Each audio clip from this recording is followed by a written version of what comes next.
86207042.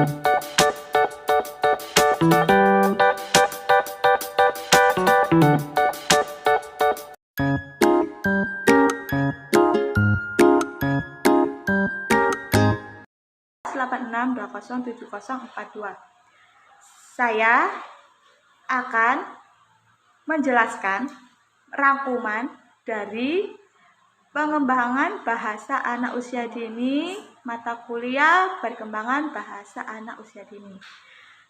Dalam pengembangan bahasa anak usia dini ada 4 tahapan, yaitu mendengar, berbicara, membaca, dan menulis. Pertama, mendengar. Anak bayi belajar untuk mendengar. Tahapan yang kedua, setelah mendengar dia akan belajar untuk berbicara. Nah, cara belajar dia berbicara adalah melihat orang di dekatnya berbicara. Maka dia akan mengikuti mimik ekspresi wajah dari orang tersebut. Yang ketiga adalah tahapan membaca. Dan keempat, tahapan menulis. Nah, ketika anak usia dini memasuki usia sekolah TK, di sini kita bisa melihat apabila ada anak usia dini kurang memahami atau tidak sesuai dengan standar STPPA, standar tingkat pencapaian perkembangan anak, kita flashback lagi ketika dia masih kecil, apakah ada tahapan yang dilewati.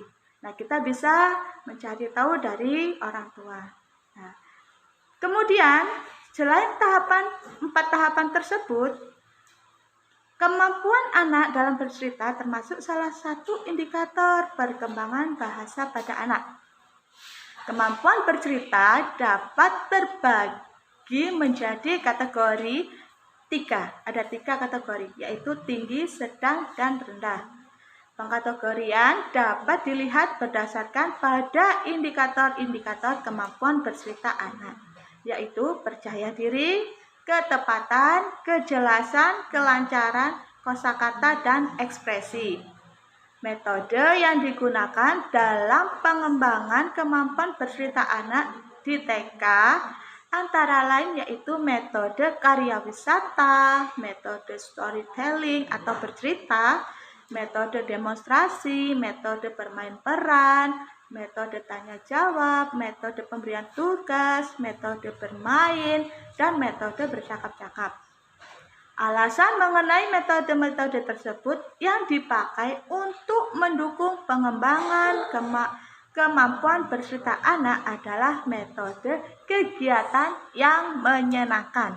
Nah, anak dapat melakukan praktek langsung dan merupakan kegiatan yang bermakna yang menimbulkan kesan.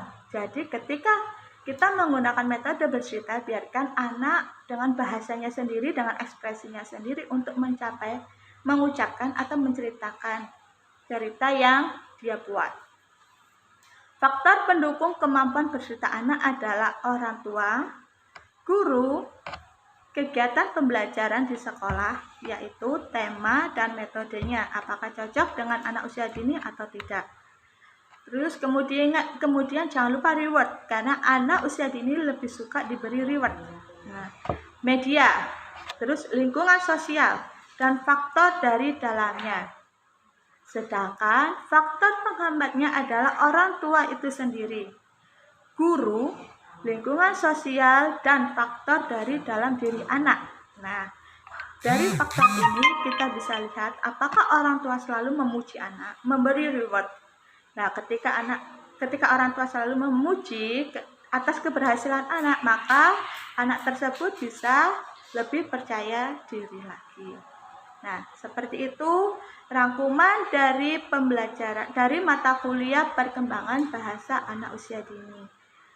Lebih kurangnya saya mohon maaf sebelumnya dan saya akhiri. Assalamualaikum warahmatullahi wabarakatuh.